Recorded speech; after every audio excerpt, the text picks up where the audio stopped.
आज आमी करब लाउ पाताय मोड़ा चुनो माछेर पाতুरी। तोमरा एबार देखते थाको ओटा आमी किभाबे करी। आमी एखाने जा जा नियेछि ता हलो छोटो छोटो करे आलू, देखतेई पाচ্ছ किभाबे आमी काटिंग करेछि एटा आलूटा। এই আলুটাকে আমি নুন হলুদ দিয়ে মাখিয়ে রেখেছিলাম ভালো করে ধুয়ে। এবার এই জলটাকে আমি ছেঁকে ফেলে দেব।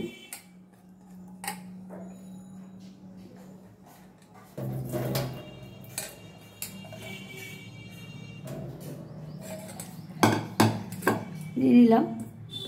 এবার এর ভিতরে নেব আমি পেঁয়াজ কুচি,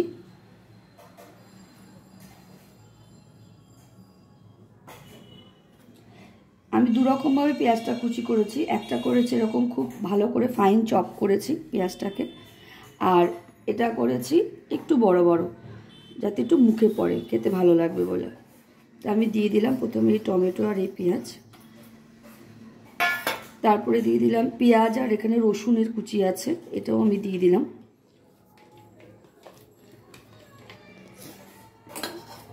দিয়ে এগুলো একটু ভালো করে মেখে নেব ডোলে। আমি হাত দিয়ে মাখলাম কারণ যতটা এটা ভালো করে নরম করে না মাখলে এটা ভালো লাগবে না খেতে।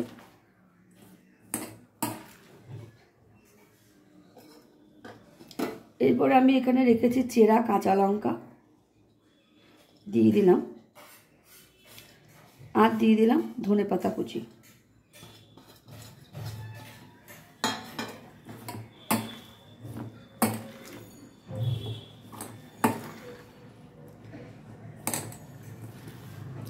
মাছটা আমি এখনই মেশাবো না কারণ মাছ তো ভালো করে মাখা যাবে না, মাছ তাহলে ভেঙে যাবে। মাছগুলো জাস্ট পরে আমি এর মধ্যে মেশাবো।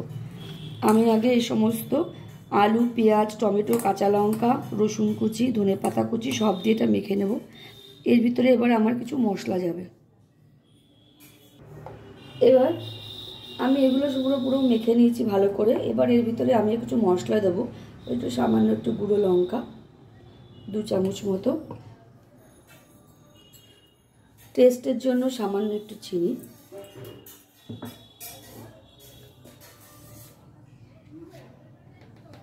আমার বাড়িতে করে রাখা ধনে আর জিরের গুঁড়ো। খুবই সামান্য সামান্য সবকিছু দিতে হবে, খুব বেশি কিছু লাগবে না। সামান্য একটু গরম মশলার গুঁড়ো, এটাও আমার বাড়িতে নিজে তৈরি করা। এবার একটু আমি সামান্য নুন দেবো কারণ আমি আলুর সঙ্গে নুন হলুদ মেখেছিলাম, সেটা আমি ফেলে দিয়েছিলাম। একটু নুন আমার মনে হলো লাগবে তাই আমি একটু নুন দিলাম। নুনটা তোমরা সবাই বুঝে দেবে।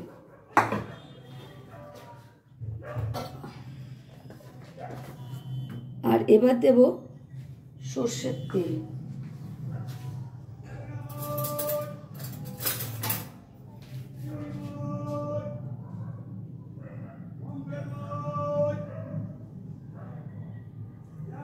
সর্ষের তেলটা একটু বেশিই দেব, 3 চামচ মতো এখানে সর্ষের তেল দিলাম আমি।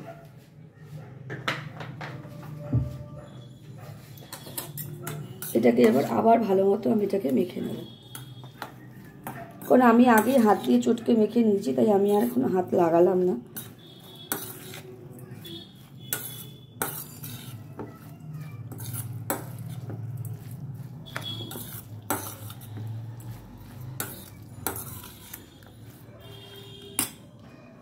এবার আমি দিয়ে দেব যে মাছগুলো আমি কালকেই এনে এগুলো ধুয়ে বেছে সব রেখেছিলাম, এইগুলো দিয়ে দেব। একটু ফ্রিজে ছিল বলে বরফের মতো হয়ে গেছে শক্ত একটু, এটা কোনো ব্যাপার নয়।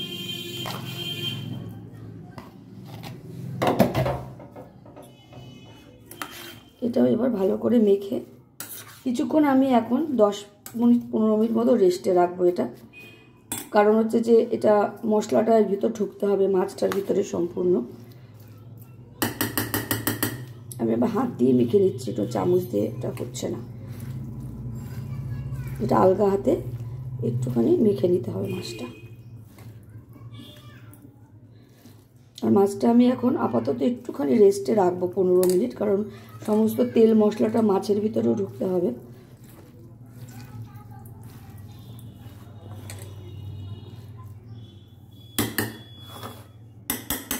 বন্ধুরা আমার মাছের এটা 15 মিনিট পর আমি এসে আবার এটা ঢাকনাটা খুললাম।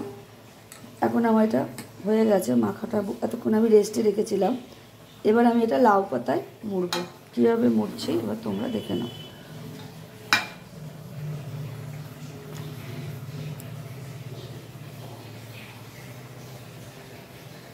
লাউ পাতা নিয়েছি এখানে আমি। লাউ পাতার এই মাঝখানে কিছুটা মাছ দেব।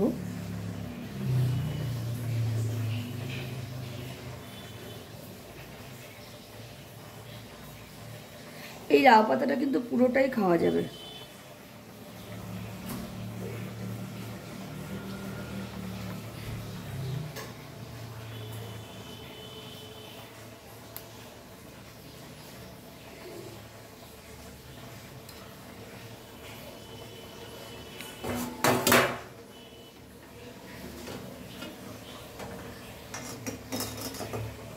এক এক করে এবার সব মাছগুলো আমি লাউ পাতার ভিতরে এভাবে রেখে, দেখতে পেলে আগেরটা আমি কিভাবে করলাম আর একবার দেখিয়ে দিচ্ছি। প্রথমে এটা এই পাশের যে পাতাটা এটা দিতে হবে, দিয়ে এটাকে একটু মুড়িয়ে দিয়ে এইভাবে দিতে হবে, দিয়ে এই পাশটাও মুড়িয়ে দিয়ে এইভাবে দিতে হবে। এটা এবার তোমরা সুতো দিয়েও বাঁধতে পারো বা টুথপিক থাকলে টুথপিক দিয়ে করতে পারো। আমি এভাবেই করব।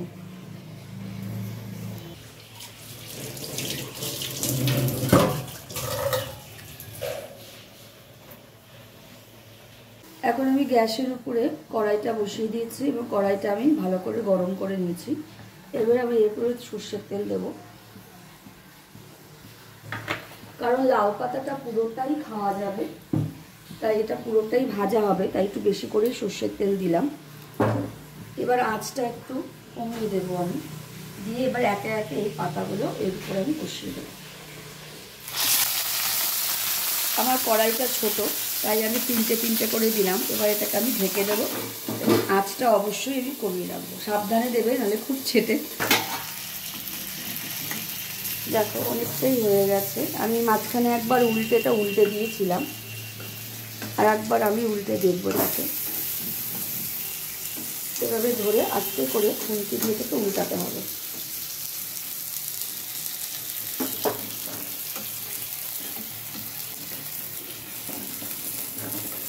খুব সাবধানে না উল্টালে এটা ভেঙে যেতে পারে।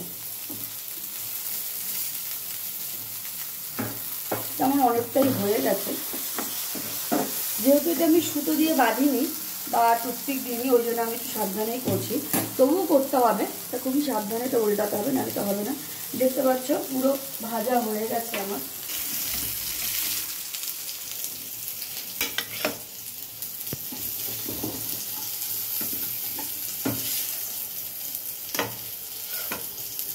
এটা দেখতে পাচ্ছ বন্ধুরা, এটা কিন্তু এই লাউ পাতাটা সমেতই খাওয়া যাবে, কারণ লাউ পাতাটাও কিন্তু সুন্দরভাবে ভাজা হয়ে গেছে। এই দেখো বন্ধুরা, এই হয়ে গেল আমার লাউ পাতায় মোড়া চুনো মাছের পাতুরি, যেটা আমার ইউটিউব চ্যানেল দশভুজা কিচেনে দেওয়া থাকবে। তোমরা অবশ্যই একবার দেখে নিও। আর যারা মিশে আছো, নতুন যাদের বিয়ে হয়েছে বা একদমই অল্প বয়সী, যারা এখনও পর্যন্ত রান্নাঘর সম্বন্ধে কিছু জানো না, তারাও এটা দেখলে খুব সহজে বুঝতে পারবে। এত সহজ করেই আমার করা। যাক, ভালো লাগলো। সবাই ভালো থেকো। টাটা।